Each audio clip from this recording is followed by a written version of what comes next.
This season, make sure to check out Walter's Brunch. Our happy hour specials are designed to help you relax and enjoy your evening without breaking the bank.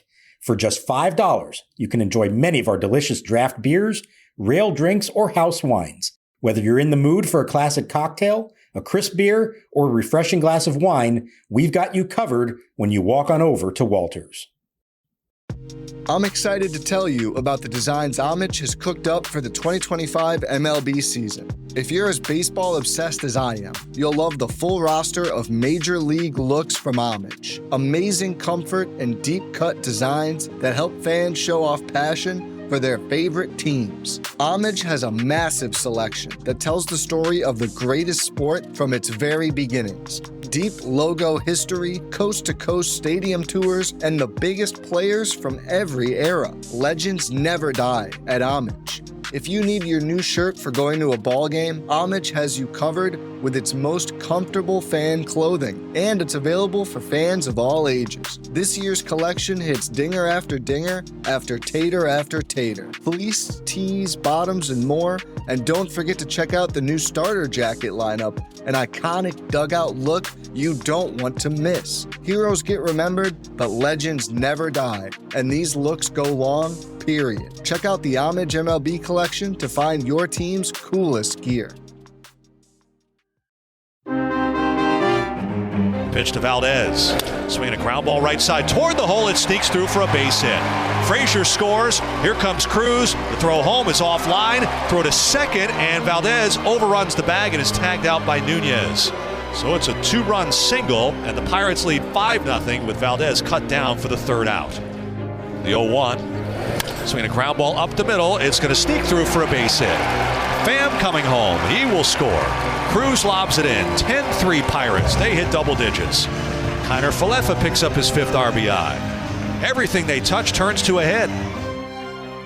And welcome to Nats Chat, along with MASNsports.com Nationals insider Mark Zuckerman, who is at PNC Park in Pittsburgh. I'm Al Galdi, host of the Al Galdi podcast. Monday was April 14th, 2025, the 20-year anniversary of the Nats' first regular season game in Washington, D.C., a 5-3 win over the Arizona Diamondbacks at RFK Stadium. The Nats starting pitcher in that game was Livan Hernandez. He in that game allowed 3 runs in 8 1/3 innings. What must Levo be thinking about the Nats pitching right now? On Monday evening, a 10-3 loss at the Pittsburgh Pirates in Game 1 of a 4-game series. The Nats now have allowed 28 runs over the team's last 3 games, and the Nats now in MLB's 2025 regular season are 6-10. Hit us up on X at Nats_chat. Hit us up on Blue Sky at Nats Chat Podcast. You can email us as well, natschatpodcast@gmail.com, including if you would like to send a shout out to a listener of the Nats Chat Podcast, a hello, a congratulations, a happy birthday,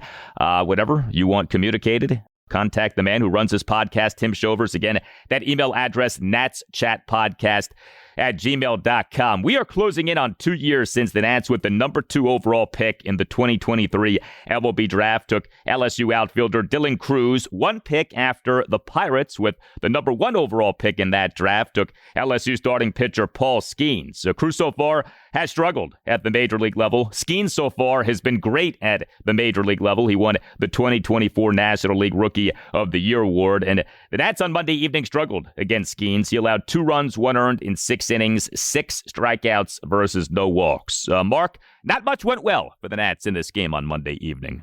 No, and, you come into this kind of knowing what you're going to be dealing with here. You're not going into this thinking you're going to take down Paul Skenes.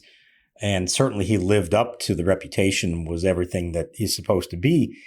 And yet he comes out of the game there after the 6th inning. They've gotten a couple runs off him, and it feels like this is still a winnable game. If 2 things can happen, the Nats can score a little bit off a Pirates bullpen that has not been very good this year. And more importantly, if the Nats bullpen itself can hold down a Pirates lineup that has been one of the worst in baseball. And that didn't happen at all. The bullpen only made things worse. And I think that's a very discouraging trend we've seen here in several of these games so far this season. Games that are winnable. They may not be playing great, but they at least are giving themselves a chance late in these games. And then the bullpens taking that chance away from them by blowing up. And this absolutely what was the case in this one. The bullpen is awful. It is horrendous. It is terrible. It is wretched. It is putrid. Pick whatever adjective you want. And what stood out as much as anything from Davey Martinez's postgame session with you guys was how open Davey was about how bad the bullpen is right now. We know how Davey is. He rarely says much in his availabilities with you guys. The fact that he said what he said about the bullpen said a lot. But those guys got to come in and no free passes, and come with some intensity. You really cannot overstate the extent to which this bullpen is bad. Personally, I think we're going to start seeing some changes. I think some DFAs may be coming, some cuts may be coming. I just don't know how you move forward, especially with a guy like Colin Poche. But the numbers just slap you across the face. So in this game on Monday evening, 3 Nats relievers officially combined to allow 6 runs in 3 2/3 innings. And I stress that word officially. There have been many games this season so far in which the official line is bad, but the performance was actually worse because inherited runners were allowed to score. But you go through the specifics here. Colin Poche, who just has not been good, he officially allowed 1 run in 2/3 of an inning, but that does not tell the story of his outing. He came into the game in the bottom of the 5th with runners on 2nd and 3rd, 1 out, and the Nats down 2-0. He, to the first batter he faced, gave up a 1-out single by O'Neill Cruz. Now, I don't put this on Poche. This was some bad fielding by the Nats. The single came on a routine fly ball to shallow right field that second baseman Luis Garcia Jr. appeared to lose in the sky, and that right fielder Alex Call failed to catch. That's a ball that has to be caught. It was not caught. But Poche made things worse. He gave up a 1-out RBI sac fly by Brian Reynolds, okay, but then came a 2-out 5-pitch walk of Andrew McCutchen, and then came Poche giving up a 2-out, bases loaded, first pitch, 2-run single by Emmanuel Valdez through the right side of the infield for a 5-0 Pirates lead, though Valdez was thrown out in his attempt to reach second base. Then we had Jackson Rutledge, and this was a real shame because Rutledge for 2 innings was great. He ended up officially allowing 2 runs in 2 innings, but he tossed 2 perfect innings with 3 strikeouts, but he in what ended up being a nightmare of an 8th, a 5-run 8th for the Pirates, got charged with 2 runs that scored with him out of the game. He gave up a leadoff single and then issued a wild pitch and a walk. And then we had Eduardo Salazar, a.k.a. batting practice at PNC Park. Salazar officially allowed 3 runs in 1 inning. He came into the game, bottom of the 8th, runners on 1st and 2nd, no outs, Nats down 5-3. He, to the first batter he faced, gave up an RBI double by Emmanuel Valdez down the right field line for a 6-3 Pirates lead. Salazar, to the next batter he faced, gave up a 2-run single by Key Brian Hayes into left center field for an 8-3 Pirates lead. Salazar gave up a 1-out opposite field RBI single by Tommy Pham through the right side of the infield for a 9-3 Pirates lead. Salazar then gave up a 1-out opposite field single by Adam Frazier to left field, and Salazar then gave up a 1-out RBI single by Isaiah Kiner-Falefa up the middle for a 10-3 Pirates lead. I was feeling sorry for Eduardo Salazar. It was hit after hit after hit in that appearance. The Nats for this regular season are dead last in the majors in relief pitching ERA 691, dead last in the majors in relief pitching whip 192. You have covered some Nats teams with some bad bullpens. This right now is right up there with some of the worst bullpens we've seen.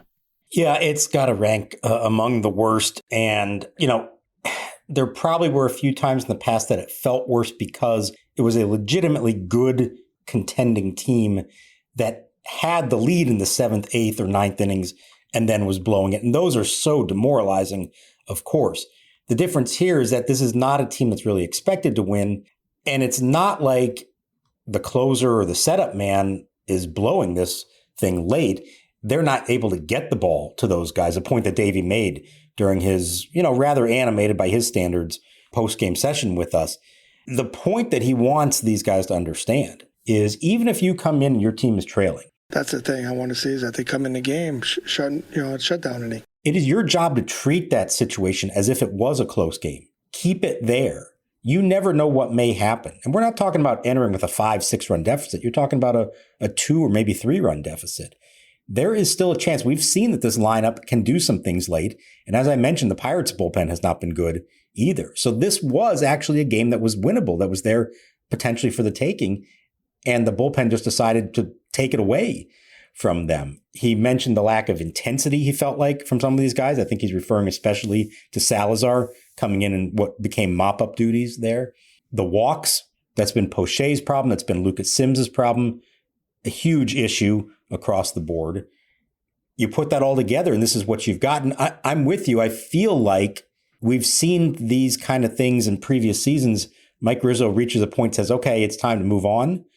The problem would be there are not a lot of great alternatives waiting in the wings at AAA.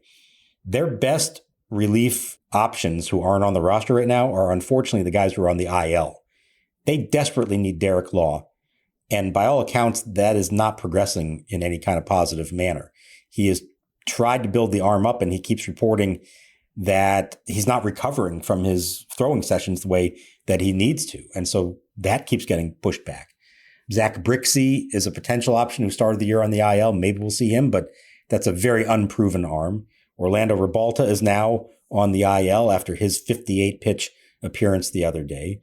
There are no true relievers on the 40-man roster at AAA right now. If they made some moves, it would be guys who are coming, from within the system that have no real track record that we maybe saw a little bit in spring training.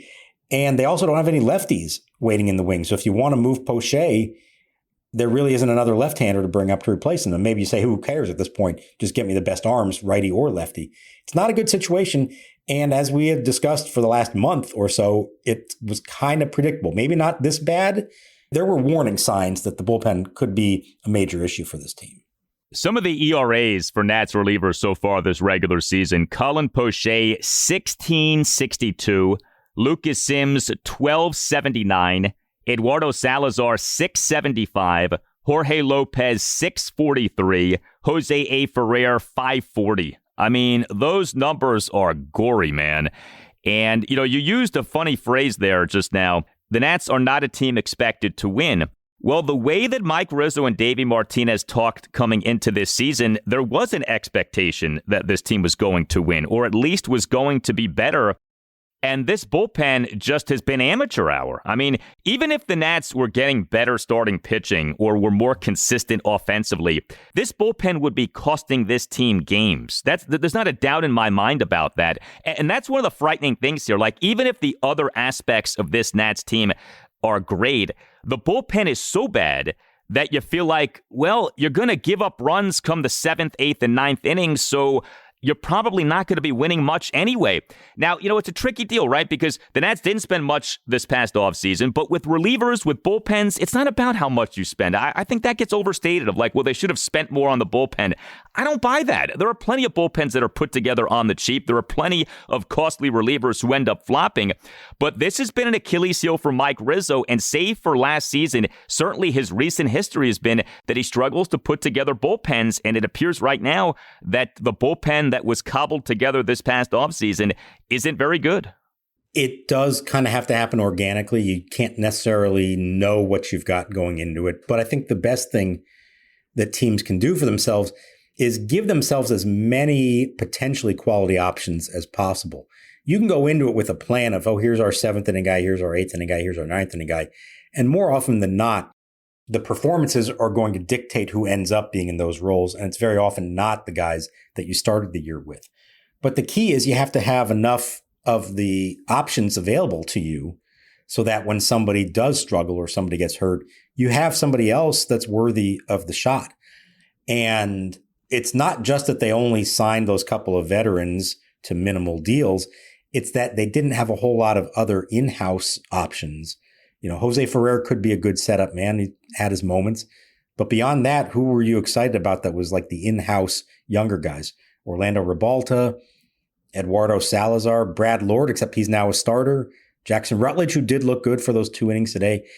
It's just not a great situation to be in. And I think the answer, if there was one, would have been, if you're not going to go out and spend a lot of money, at least give yourself as many potential options as possible to account for the inevitable things. I mean, Derek Law's injury, as crippling as that has been, should not ruin an entire bullpen. Like, he's not that good or that important or that irreplaceable that his loss alone should cause it to spiral out of control like this. And it feels like that's what happened, is that if they had him and Ferrer and Finnegan and maybe Lopez was okay, then you say, all right, they can get by with this. But that one loss of a like setup guy, seventh inning guy, should not have nearly as dramatic of an effect as it has. No, not at all. I mean, Law was good for the Nats last season for sure, but he's one guy. And if you're that dependent on Derek Law, then I think there's a bigger problem.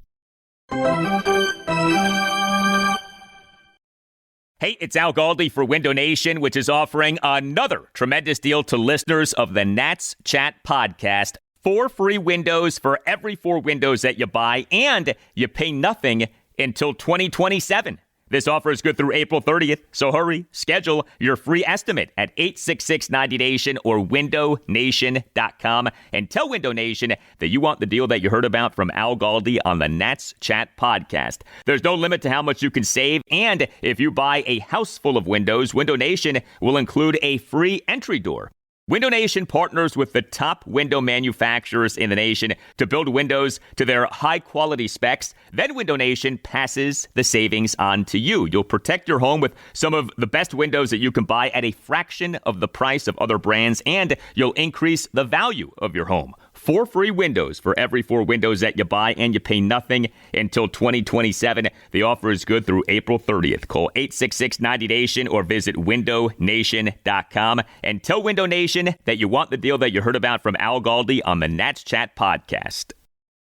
And now, 2 pigeons who can't believe how good humans have it with DirecTV. These humans are hopping from streaming apps to live sports without batting a wing. All from the DirecTV home screen. With just one click, you could be watching a baseball game, a movie on Netflix, Or a critically acclaimed documentary. You watch documentaries? I love the ones that leave you with a question. What? Exactly. DirecTV, a better way to watch whatever you want to watch. Visit DirecTV.com. Internet connected Gemini device, separate Netflix membership, and additional paid subscriptions required for third-party apps. Restrictions apply. Look around. You can find cars like these on AutoTrader, like that car riding your tail. Or if you're tailgating right now, all those cars doubling as kitchens and living rooms are on AutoTrader too. Are you working out and listening to this ad at the same time? Well, multitasking pro, cars like the ones in the gym parking lot are for sale on AutoTrader. New cars, used cars, electric cars, maybe even flying cars. Okay, no flying cars, but as soon as they get invented, they'll be on AutoTrader. Just you wait. AutoTrader.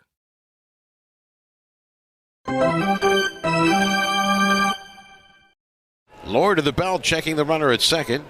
And the rookie right-hander delivers, swinging a ground ball through the vacated position at short into left center field. Cruz around third will come in to score. Wood up with it, juggles it, then gets it into second as Reynolds backpedals back to first with a single through the left side of the infield. The second run of the game for the Pirates comes here in the bottom of the third with 1 out. It's the Pirates 2 and the Nationals nothing. So there's another aspect to all of this, and that is that the Nats starting pitching is starting to falter. You look at what has gone on in recent games here. The Nats starting pitching has not been so good, and Brad Lord was the Nats starting pitcher in this 10-3 loss at the Pirates on Monday evening. He officially allowed 4 runs in 4 and a third innings. Now, 2 of the runs charged to him came with him out of the game, but he was not good. Now, with Lord, I guess you say, okay, you kind of have to grade on a curve because he's a guy who was taken in the 18th round of the 2022 MLB draft. He was supposed to be developed as a starter while working as a reliever. He now has been thrust into a starter's role. But Lord, on Monday evening, 6 hits, which were a double and 5 singles. He issued 3 walks. He recorded just 1 strikeout. And how about this? He threw more balls than strikes. 57 pitches, 28 strikes, 29 balls. It is extremely rare for a starting pitcher to have an outing in which he throws more balls than strikes. And yet Brad Lord on Monday evening did that. And you look at Nats starting pitching in this regular season now, the ERA is 4.59. The whip is 1.42. For a while, we were complimenting the starting pitching that the Nats were getting, but these last few games, the starting pitching just has not been very good. It's really just happened over the last 3 days during this losing streak, to be honest, starting with Trevor Williams, then Mackenzie Gore against the Marlins, and now Lord. Now, look, as you outlined, he came into this game and you knew he's only going to give you 4 or 5 innings tops as he tries to build himself up back into a starter's workload again. And he was doing okay. He was actually really efficient. He was at 48 pitches through 4 innings. And so that's why he was back out there for the 5th. And then he kind of hit a wall at that point. The thing is, there was loud contact throughout. There wasn't one clean inning. And he was bailed out by a couple things, a couple double play balls that he got, to his credit. And then the Pirates running into a couple of outs as well that ended innings sooner and kind of got him off the hook somewhat. So this is not to suggest that he really was sharp, because he wasn't. But with him, I don't think you can put the same standard or expectation on him as you would the other starters right now, because of inexperience and because he has not been built up to start yet. And you wonder how long that process is going to take. Well, he ends up only throwing 57 pitches in this game after throwing 55 last time. I thought we'd see him get to about 70. Problem is he got to the fifth inning and just was clear that he didn't have anything left in the tank. So maybe he gets to 70 the next time. Maybe he's in the 80s the time after that. Michael Soroka could be ready to return before Brad Lord is fully stretched out. And then it's the question of, what are you doing with him after that? Is he going back to the bullpen? Is he going to AAA? I'm not sure they know the answer to that yet. It's just a weird situation that they've put him in, and it's tough to ask a lot of him because of that, I think. Cade Cavalli was with the Nats during their 3-game series in Miami, as Cavalli has been working in his home away from home, West Palm Beach, Florida. When do you think we might see Cavalli pitch for the Nats at the major league level this season? What is realistic? It sounds to me like he's going to throw a few more times in West Palm, building up the innings. It's sort of like his version of spring training, delayed from everyone else. And then barring any setbacks, and let's be clear, he has not had any as far as we know. They just delayed the start of his season, knowing that he's on a strict innings limit for the season. So assuming that all goes well, I would hope that within a couple of weeks, start of May, that he's off on a minor league rehab assignment, essentially. And at that point, to me, it's less about building the arm up and more about how does he perform. Does he perform well in the minor leagues? And if so, then you have the justification to call him up maybe somewhere around June 1st, give or take. But I think it's not just a matter of him being healthy, which by all accounts he is. It's also a matter of him being effective. He's got to prove that he should be in the big league rotation. They want him to be in it. They would love to have him, from like June 1st through October 1st, pitching for them every fifth day. But he's not just going to be handed that because he was a first-round pick. It's been a long time. He needs to actually go and have some success, I think, before they make that decision. If it all works out, yeah, I think we're looking around somewhere around June 1st potentially for him to come up. But there's a lot of steps between now and then, and it's not just about his health. Cavalli is officially parked on the 15-day injured list right now, in recovering from Tommy John surgery that he underwent in March 2023. Like we said, the Nats struggled against Paul Skenes in this game on Monday evening. The Nats for the game, 3 runs, just 6 hits, no walks. The Nats had totaled 27 walks over the team's previous 4 games, 0 walks on Monday evening. The Nats went 2 for 8 with runners in scoring position. The 6 hits were a double and 5 singles. And the man who had the double also had a single, Nasim Nunez. Raise your hand if you expected that in this game on Monday evening, that Nasim Nunez, as the Nats starting shortstop and number 9 batter, would have the Nats' lone extra base hit in this game. 2 for 3 with a double and a single. And the double came off Paul Skenes. Nunez in an Nats 2-run 6 leadoff opposite field double to left center field off Skenes, and Nunez in an Nats 1-run 8th leadoff opposite field single to right field. You just wrote about Nasim Nunez for MASNsports.com. Lacking in confidence he is not, and good for him for getting that double off Paul Skenes. He had one of the best quotes of the night in discussing Skenes, and he said that the first time he faces him, he strikes out and he says, "Oh my God, that changeup is insane." He says, you can watch the video of him. You can even see him in the video game, and it's nothing like seeing him in person. I love the fact that this is now how Major League ball players get a sense of what a pitcher is like, because they face them in video games. That's how realistic it is. He was blown away by it, but he understood, okay, I've got to make an adjustment here. And he did. And what he said he did in the second at bat was, that thing dived so far down and away from a left-handed hitter that he essentially said, I'm only going to swing at it if it looks like it's coming into the batter's box where he's standing. And if it's not, lay off it. It's just going to go out of the zone the other direction. He's going to have no shot at it. So he did that. He got the opposite field double. Good for him. Singled later in the game. Made a couple nice plays in the field, which we know he is capable of doing. And I am really interested to see here, as long as C.J. Abrams is out with the injury, how much playing time does Nunez get? The sentiment from the organization when they sent him down at the end of spring training, he had a great spring, hit over 400, looked great in the field again, really did everything they could have asked of him. The sentiment what they tried to explain to him at the time was, yeah, we could keep you on our bench, but we actually think more of you than that. We want you to go play every day at AAA because you didn't get to play hardly at all last year as a Rule 5 pick. Go play every day, and if anything happens to our shortstop, we want to call you up because we think you can take over that job. Now, they gave him the weekend in Miami to not play, put him in there for this one. Obviously had a good game. I would love to see more of him out there. Sink or swim, let's find out. Can he be a capable replacement for C.J. Abrams? He certainly, as you said, believes in himself that he can do it. It's just a matter of him actually going out now and doing it when given the opportunity. Well, and if he can perform offensively while C.J. Abrams is out, you can leave Paul DeJong at third base. DeJong, I know the offense hasn't been great, although he did have 2 hits on Monday evening, but DeJong defensively has been outstanding, and you have him at third base, Nunez at shortstop. That is a very good left side of the infield, defensively speaking. Also with the Nats offense on Monday evening, Nathaniel Lowe, he is the Nats starting first baseman and number 4 batter, 1 for 4 with an RBI single. He in that 2-run 6 had a 2-out opposite field RBI single to left center to cut the Nats deficit to 5-2. And also on the play was a fielding error by the Pirates center fielder O'Neal Cruz for the Pirates' 3rd error of the inning and 4th error of the game. The Pirates won this game 10-3 despite committing 4 errors. Cade Ruiz had another run-scoring hit. He is the Nats starting catcher and number 3 batter, 1 for 4 with an RBI single. Ruiz in the Nats 1-run 8th, a 2-out RBI single to center field to cut the Nats deficit to 5-3.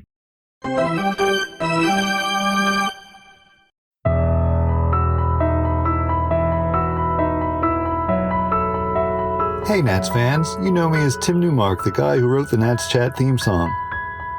You may not know that 2025 is the 10th anniversary of the release of my personal favorite album, Galaxy. Check it out on your favorite streaming platforms today.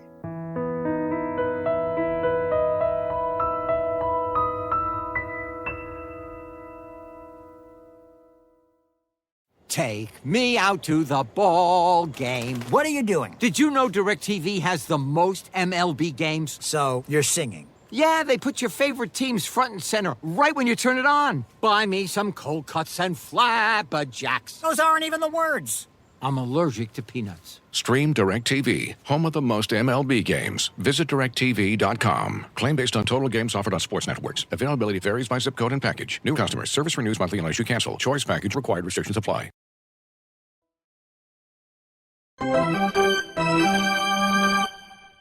Here's the 0-1. Swinging a ground ball to third. Hayes has it to his right. He fires across to first just in time to get the hustling Cruz, and this one is over. Pirates win it 10-3. Second win of the season for Paul Skenes as he goes 6 strong innings. Pirates break it open late. The Nationals have dropped 3 in a row and fall to 1-6 on the road.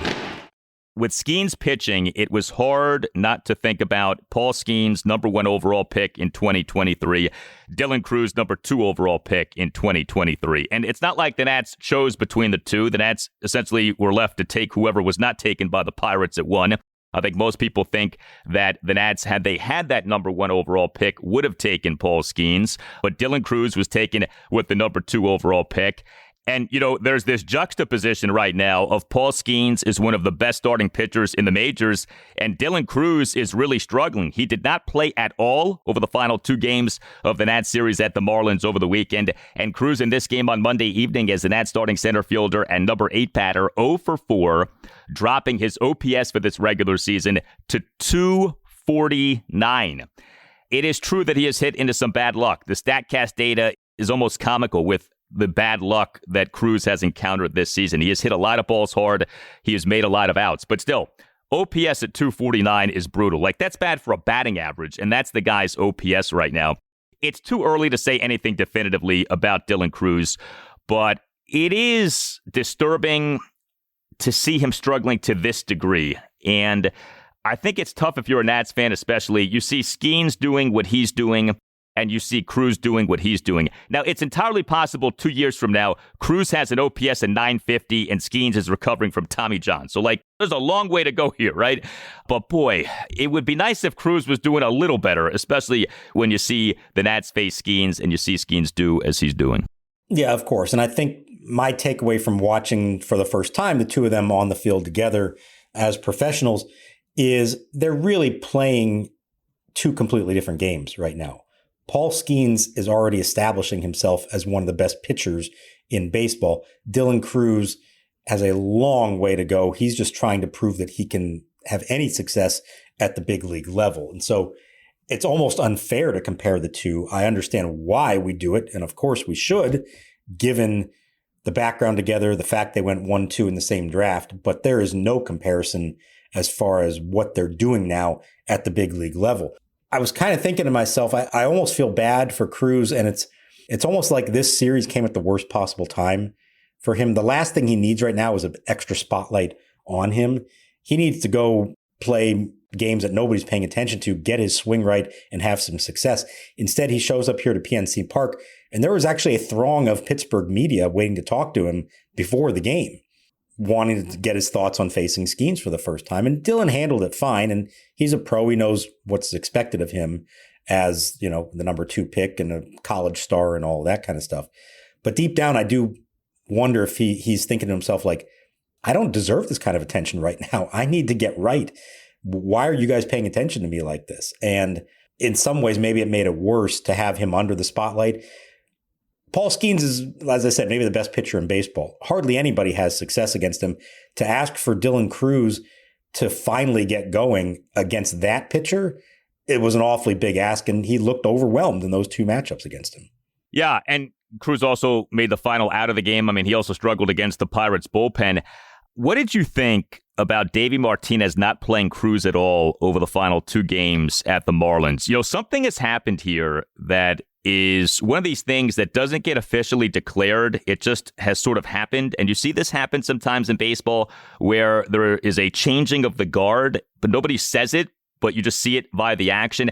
Alex Call has become an everyday outfielder. He starts every game now, and it's either Jacob Young or Dylan Cruz who sits. Jacob Young sat for this game on Monday evening. Cruz sat for the last 2 games at the Marlins. What'd you think of that? I'm surprised a bigger deal wasn't made about that Cruz did not play in either of the last 2 games at Miami. I'm not surprised. It's the performance, and as you said, when Alex Call continues every single night to do what he's doing, you can't take him out of the lineup. There was one game he was supposed to not start, and that was the one that Nathaniel Lowe was sick, and that changed a bunch of stuff. And so Call wound up back in the lineup anyways and keeps performing. And so when that's the case, you cannot afford to sit a guy like that. As crazy as that sounds, you can't afford to sit Alex Call right now. So who's got to sit? Somebody else does. Both Young and Cruz have struggled. I think Davey's approach has been, let's not just change this every day. Let's do every few days to let one guy have a few at-bats, a few games worth of at-bats to get going, and let the other guy work on some stuff behind the scenes. It hasn't necessarily worked. Young looked a little bit better, but still is not really producing what they would hope. And obviously Cruz has not done it yet either. Deep down, you got to believe eventually Alex Call is going to come back to earth and that this is not who he actually is. If he is, that's incredible and good for him, and it's going to change the entire narrative of what they're doing out there in the outfield. But you would think the moment he has back-to-back rough games, he's going to be out of the lineup and we'll be back with the original starting 3. Well, and the idea with Cruz was you set it and forget it, that even if he struggles, he's out there every day because you believe in him. You spent a number 2 overall pick on a draft in him, Golden Spikes Award at LSU, etc. If we're now into a territory of he's going to sit every other game or he's going to have series in which he only plays in 1 out of 3 games, what are we doing here? Then I think you start to say to yourself, would he be better off at AAA because he'd be playing every day as opposed to up here where he's not playing every day? So that is going to be interesting. Does Alex Call continue to be what he has become, an everyday player? Because if he does, I think that changes how you view what the Nats should be doing with Cruz if, in fact, it continues to be the case that Cruz doesn't play every day. My point is this, he needs to play every day, wherever he is. He's too talented to not be playing every day. Of course. And what I would imagine is there is a point, I don't know when it is, but if the batting average is still in the, not just in the 100s, but the low 100s, and the OPS, as you pointed out, is in the 200s, there does come a point where you have to say, it's not happening here. We need to send him down, get him right, give him a chance to go try to work on it, and then come back up. I don't believe they're at that point. I don't think they should be at that point yet. But you can't do it forever. At some point, if it does continue down this path, you have to make that move, either with him or Jacob Young, by the way. You could also make the move with Young if it's not happening for him. Somebody's got to step up at some point, and it's up to them, and especially in Cruz's case, because of the pedigree there, it's up to him to start performing. And yeah, he needs to play, but he also has to earn the playing time as well. You can't just hand it to him because of he is who he is. You do actually have to deliver, and to this point, combination of poor approach and some bad luck, he's been one of the least productive players, not just on the team, but across baseball. We are only a 10th of the way into the Nats regular season. The outfield was supposed to be James Wood in left, Jacob Young in center, Dylan Cruz in right. And here we are just a few weeks into the season, and look at how much has changed already with how the Nats outfield is playing out. You tell us what you think. Hit us up on X at Nats_chat. You can email the podcast, natschatpodcast@gmail.com. You can find us on Blue Sky at Nats Chat Podcast. All Nationals radio highlights on Nats Chat are courtesy of 106.7 The Fan. For Mark Zuckerman, I'm Al Galdi. We thank you for listening, and we'll talk to you next time on the Nats Chat Podcast.